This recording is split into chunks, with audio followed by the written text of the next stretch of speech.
महाराज अकबर ने अपना दरबार सभी के लिए खोल रखा था। चाहे कोई व्यक्ति अपनी फरियाद लेकर आए या कोई अपनी प्रतिभा को दिखाना चाहता हो, महाराज अकबर सबका स्वागत करते थे। ये खबर राजस्थान के एक संगीतकार रामधन तक भी पहुंची, तो उसने सोचा कि महाराज अकबर के सामने मैं अपना गाना गाऊंगा और उनसे इनाम लूंगा। तो वो महाराज अकबर के महल के पास पहुंचा, पर वो जब महल में प्रवेश करने लगा तो वहां खड़े एक सिपाही ने उसको रोक दिया। रामधन ने रोकने का कारण पूछा तो सिपाही ने कहा, दरबार में जाने के लिए आपको 5 अशर्फियाँ देनी पड़ेंगी।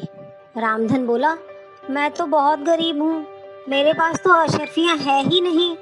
तो सिपाही बोला, अशर्फियाँ नहीं है तो दरबार में नहीं जाने दूंगा। बहुत जिद करने पर सिपाही रामधन को एक मंत्री के पास ले गया। मंत्री ने भी रामधन से यही कहा कि 5 अशर्फी दिए बिना हम तुम्हें दरबार में नहीं जाने देंगे। ये सुनकर रामधन बहुत दुखी हो गया और वो वहाँ से चला गया। लेकिन रामधन ने बीरबल के बारे में सुन रखा था कि वो बहुत अच्छे आदमी हैं और वे ज़रूरतमंदों की मदद भी करते हैं। तो वो शाम को बीरबल के घर पहुँचा और अपनी सारी बात बीरबल को बताई।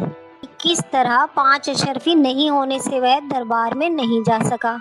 बीरबल इस धांधली के बारे में जान के आश्चर्यचकित हो गए और उन्होंने रामधन को एक तरकीब बताई और कहा, जैसा मैंने कहा है तुम वैसा ही करना।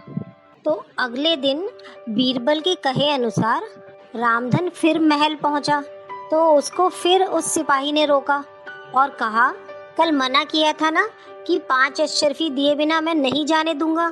इस पर रामधन ने कहा कि भाई मैं बहुत अच्छा गाना गाता हूँ, मेरा गाना सुन के महाराज ज़रूर मुझे बहुत सारा इनाम देंगे, पर उस इनाम का आधा हिस्सा मैं तुम्हें दे दूंगा।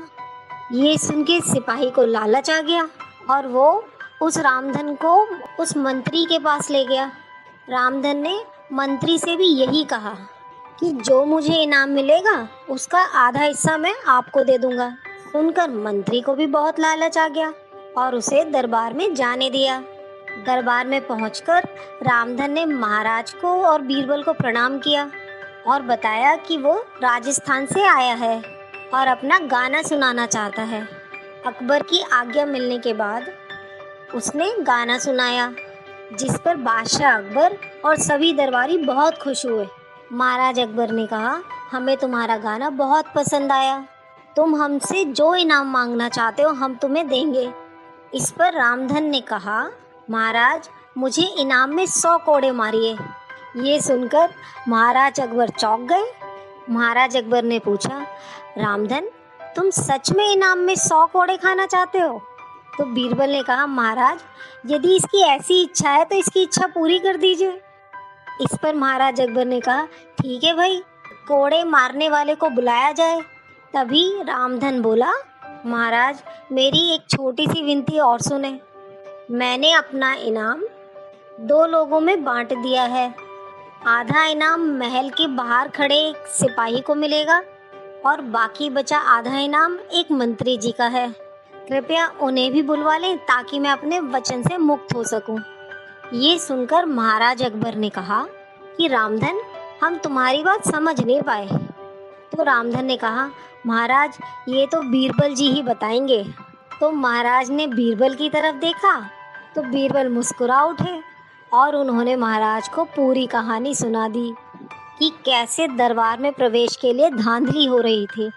ये सुनकर महाराज अकबर ने उस सिपाही और मंत्री को बुलाया और दंड दिया और रामधन को खूब सारा इनाम दिया और बीरबल से कहा कि हम तुमसे बहुत खुश हुए और हमें गर्व है तुम्हारे जैसा सच्चा और ईमानदार सलाहकार हमारे पास है।